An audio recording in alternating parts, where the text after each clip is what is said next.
Hello everyone. हमने अपने last video में पाई पाई कॉन्जुगेशन के बारे में पढ़ा था। आज हम पढ़ेंगे पी पाई कॉन्जुगेशन या पाई पी कॉन्जुगेशन। जो हमने लास्ट वीडियो में पढ़ा था पाई पाई कॉन्जुगेशन, वो आपको याद होगा। थोड़ा सा हम उसको रिकॉल कर लेते हैं। पहले पाई पाई कॉन्जुगेशन में क्या होता था, ऑल्टरनेट डबल बॉन्ड्स होते थे। इस तरह का सिस्टम होता है जिसमें ऑल्टरनेट डबल बॉन्ड्स होते हैं, मतलब दो डबल बॉन्ड्स के बीच में एक सिंगल बॉन्ड होता है। तो अगर ऐसा होता है तो इन चारों कार्बन पे एक एक पी ऑर्बिटल है।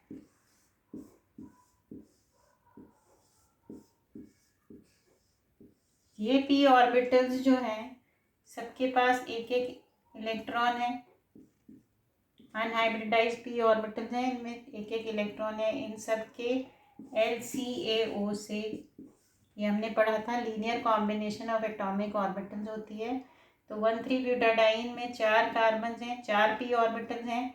तो ये आपस में संयोग करेंगी, इनका रेखीय संयोग होगा, लीनियर कॉम्बिनेशन होगा, और ये 4 मॉलिक्यूलर ऑर्बिटल्स बनाती हैं, 4 पाई मॉलिक्यूलर ऑर्बिटल्स बनाती हैं। तो वो मॉलिक्यूलर ऑर्बिटल्स किस तरह से होती हैं? ब्यूटाडाइन की जो 4 मॉलिक्यूलर ऑर्बिटल्स हमने पढ़ी थी, इस तरह से होंगी। सबसे लोएस्ट वाले में सारे साइंस सेम होंगे। ये हो गई पाई 1। फिर पाई 2 में एक नोड होगा, यहाँ दोनों प्लस होंगे, यहाँ माइनस होंगे, यहाँ माइनस होगा, यहाँ प्लस होगा। ये हो गई पाई 2। ये दोनों कैसी हैं? बॉन्डिंग मॉलिक्यूलर ऑर्बिटल्स हैं।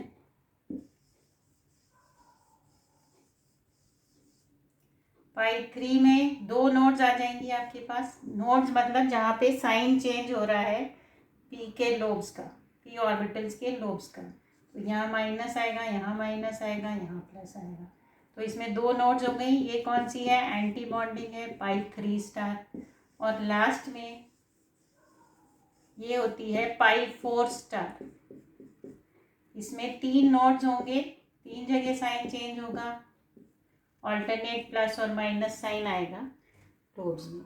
तो इस तरह से जो double bonds, alternate double bonds की वजह से क्या होता है, उसमें कॉन्जुगेशन हो जाता है। कॉन्जुगेशन की वजह से ब्यूटाडाइन में रेजोनेंस होता है, और उसकी वजह से उसमें एक्स्ट्रा स्टेबिलिटी होती है। इसका हम रेजोनेटिंग स्ट्रक्चर बना सकते हैं। ये यहाँ जाएगा, ये यहाँ जाएगा, तो एक CH2 पे minus, CH double bond CH2 plus, sorry इधर माइनस आएगा क्योंकि आपने इलेक्ट्रॉन इधर मूव करवाए हमने। तो this will be plus, this will be minus, और इसका दूसरा हम लिख सकते हैं जिसमें CH2 माइनस इधर आ जाएगा और CH2 प्लस इधर आ जाएगा। तो इस तरह से 4 इलेक्ट्रॉन्स जो इन 4 पी ऑर्बिटल्स में हैं, वो इन चारों कार्बन्स पे विस्थानीकृत रहते हैं। तो जो बॉन्डिंग मॉलिक्यूलर ऑर्बिटल है वो इस तरह से इन चारों पे विस्थानीकृत रहती है, इसलिए इसको हम बोलते हैं डीलोकलाइजेशन। ठीक है। अब आज हम पढ़ते हैं पाई P conjugation.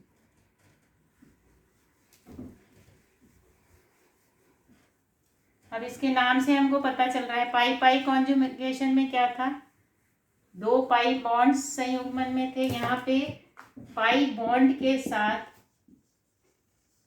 Pi bond P orbital के साथ कॉन्जुगेशन में रहता है। ठीक है। एक डबल बॉन्ड या पाई बॉन्ड जो होगा वो पी ऑर्बिटल के साथ कॉन्जुगेशन में होगा। इसका मतलब क्या हुआ, C डबल बॉन्ड C होगा, उसके बाद एक और कार्बन होगा। तो ये पाई बॉन्ड बन रहा है, तो इन दोनों कार्बन्स पे आपके पास पी ऑर्बिटल्स होंगी, और इसके नेक्स्ट वाले पे भी एक पी ऑर्बिटल होगा। तो इस तरह के सिस्टम का सबसे सिंपलेस्ट एग्जाम्पल है एलाइल सिस्टम। तो एलाइल सिस्टम्स में आपको ये वाला कॉन्जुगेशन मिलता है पाई पी कॉन्जुगेशन। अब अलाइल सिस्टम्स आप जानते हैं, हम आपने पहले वाली क्लासेस में अपने पढ़ा हुआ है अलाइल सिस्टम कैसा होता है।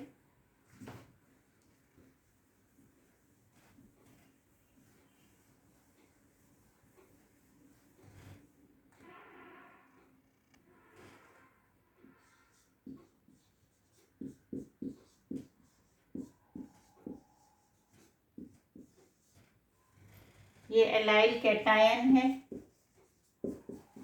एलाइल एनायन भी हो सकता है, या एलाइल फ्री रेडिकल भी हो सकता है। ये सब एलाइल सिस्टम्स हैं। इनमें क्या है, this is cation, allyl cation, anion, और ये फ्री रेडिकल, एलाइल रेडिकल बोल सकते हैं आप इसको।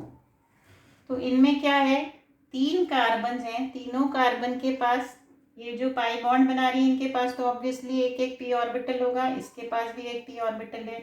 तो 3 कार्बन के पास 3 पी ऑर्बिटल्स हैं।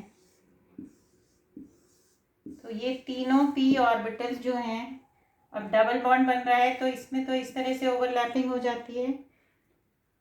C1 C2 C3 अगर हम नंबर दे दें तो C1 C2 में तो ओवरलैपिंग हो गई बिकॉज ऑफ पाई बॉन्ड, लेकिन C2 C3 जो है ये भी इसके पैरेलल है। C2 की पी ऑर्बिटल C3 की पी ऑर्बिटल के पैरेलल है, तो थोड़ी सी इसमें भी ओवरलैपिंग हो जाती है। तो इस तरह इस क्योंकि ये तीनों पी ऑर्बिटल्स एक दूसरे के पैरेलल हैं इसलिए इसमें एक्सटेंडेड ओवरलैप हो जाता है।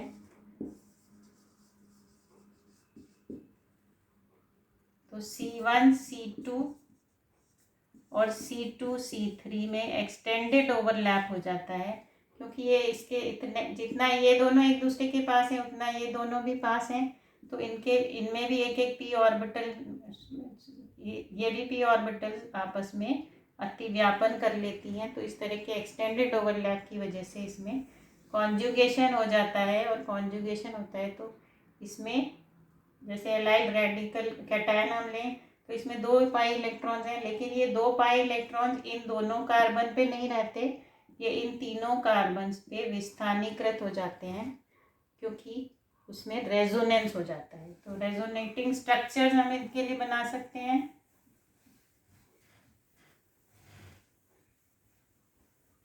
तो एलाइल कैटायन का रेजोनेटिंग स्ट्रक्चर अगर हम बनाएंगे तो इस तरह से होगा, ये यहाँ चला जाएगा, सॉरी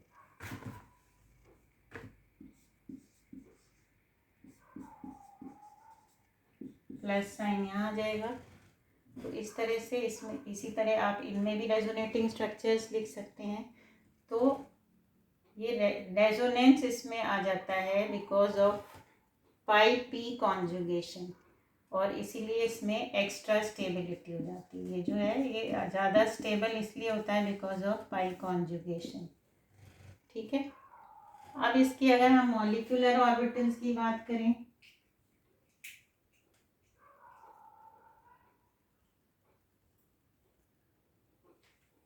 तो पॉजिटिव चार्ज जो है वो डीलोकलाइज हो जाता है इसमें दोनों कार्बन एटम्स के रेजोनेंस की वजह से, और इसका हम स्ट्रक्चर इस तरह से भी लिख सकते हैं।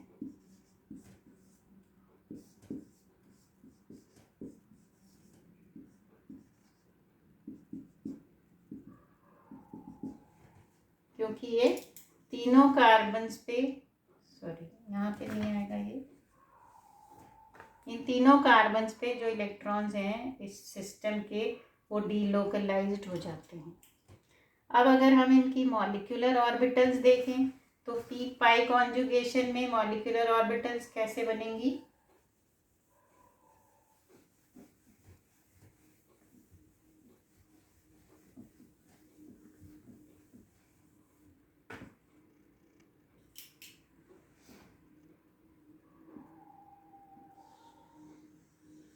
अगर एक आइसोलेटेड पी ऑर्बिटल होता है तो उसकी ऊर्जा मान लीजिए ये है, इसकी आइसोलेटेड पी ऑर्बिटल इस लेवल पे है। अब आपके पास 3 कार्बन हैं, तीनों कार्बन पे एक एक p ऑर्बिटल है, ठीक है। तो ये 3 p ऑर्बिटल्स का क्या होगा, LCAO होगा, लीनियर कॉम्बिनेशन होगा। तो कितनी मॉलिक्यूलर ऑर्बिटल्स बनेंगी, 3 मॉलिक्यूलर ऑर्बिटल्स। अब हमने ये पढ़ा था कि जो नए मॉलिक्यूलर ऑर्बिटल्स बनते हैं उनमें से आधे जो होते हैं वो बॉन्डिंग होते हैं, आधे एंटी बॉन्डिंग होते हैं। लेकिन यहाँ 3 है तो 3 को हम आधा आधा तो कर नहीं सकते। तो इसमें क्या होता है, इस तरह की 3 मॉलिक्यूलर ऑर्बिटल जो बनती हैं वो किस तरह से बनेंगी, जो बॉन्डिंग मॉलिक्यूलर ऑर्बिटल है वो इस तरह से होगी, उसमें यहाँ प्लस, तीनों साइन सेम होंगे, 3 मॉलिक्यूलर ऑर्बिटल्स हैं, 3 p ऑर्बिटल्स हैं, तो ये बॉन्डिंग मॉलिक्यूलर ऑर्बिटल हो गई। और एंटी बॉन्डिंग में तीनों साइन डिफरेंट हो जाएंगे, प्लस माइनस प्लस, ये दोनों नोड्स हो जाएंगे। अब जो तीसरी होती है वो इनके बीच की होती है, इसको हम इस तरह से बनाते हैं, इसमें यहाँ प्लस होगा यहाँ माइनस होगा, ठीक है। तो इसको हम बोलते हैं नॉन बॉन्डिंग मॉलिक्यूलर ऑर्बिटल। तो जैसे पाई पाई कॉन्जुगेशन में खाली बॉन्डिंग और एंटी बॉन्डिंग थी, यहाँ एक और ऑर्बिटल आ जाती है, नॉन बॉन्डिंग मॉलिक्यूलर ऑर्बिटल, और ये है एंटी बॉन्डिंग मॉलिक्यूलर ऑर्बिटल।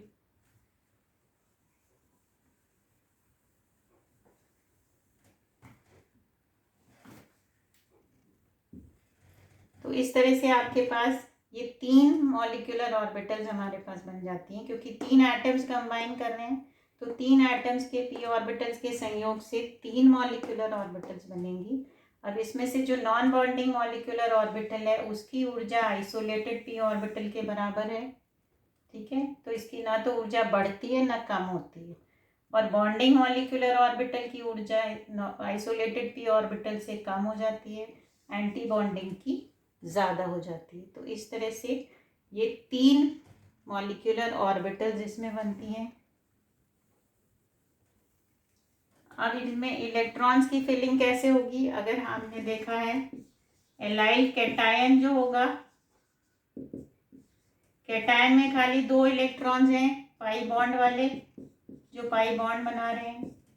अगर हम एलाइल रेडिकल की बात करें तो रेडिकल में 2 पाई बॉन्ड के इलेक्ट्रॉन हैं और एक ऑड इलेक्ट्रॉन है जो तीसरे कार्बन पे है, तो टोटल 3 हो गए इलेक्ट्रॉन्स।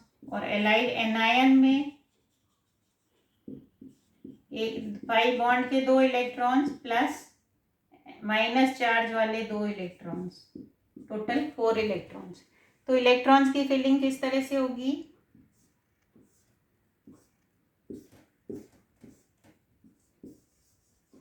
एलाइल कैटायन,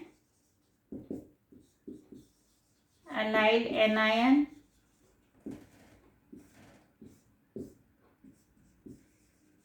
और एलाइल रेडिकल।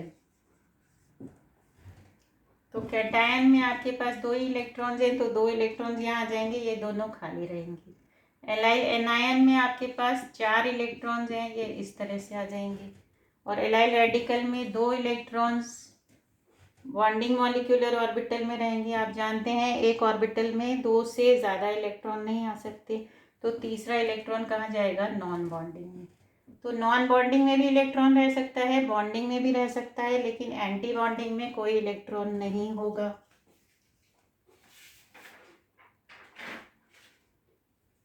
तो यहाँ पे हमको ये देखना ज़रूरी है कि ये नॉन बॉन्डिंग मॉलिक्यूलर ऑर्बिटल है, इसमें आपको इस तीसरे कार्बन पे कोई लोब नहीं बनाना है, क्योंकि यहाँ नोड आ जाता है इसमें।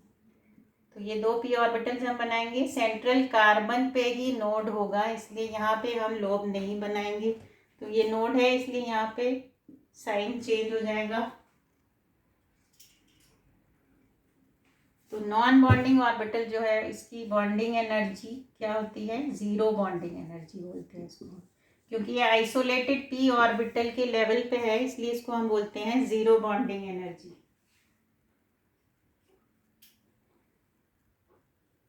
तो इसमें हम देख सकते हैं सेंट्रल कार्बन जो है इसमें पार्ट नहीं लेगा, तो इसलिए हमको यहाँ पे कोई लोब नहीं बनाना है। और एलाइल कैटायन में आपके पास जो है, एलाइल कैटायन में नॉन बॉन्डिंग ऑर्बिटल एम्प्टी होगी, एलाइल कैटायन में ये कंप्लीटली फिल्ड होगी, और एलाइल रेडिकल में ये हाफ फिल्ड होगी।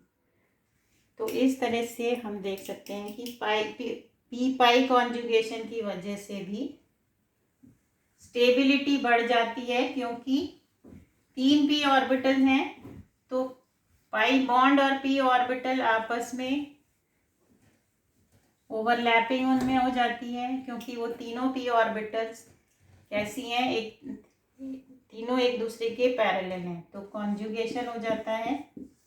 इस तरह का स्ट्रक्चर हम लिख सकते हैं।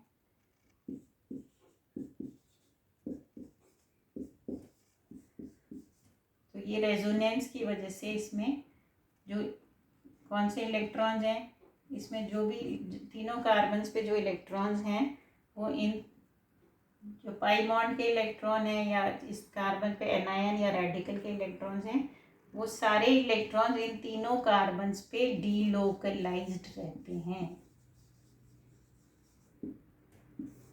ठीक है, तो ये पी पाई कॉन्जुगेशन के थ्रू हम डीलोकलाइजेशन का जो एग्जांपल है वो क्या है, एलाइल सिस्टम, ये हमने आज पढ़ा है। आई होप आपको क्लियर हो गया होगा। Thank you so much.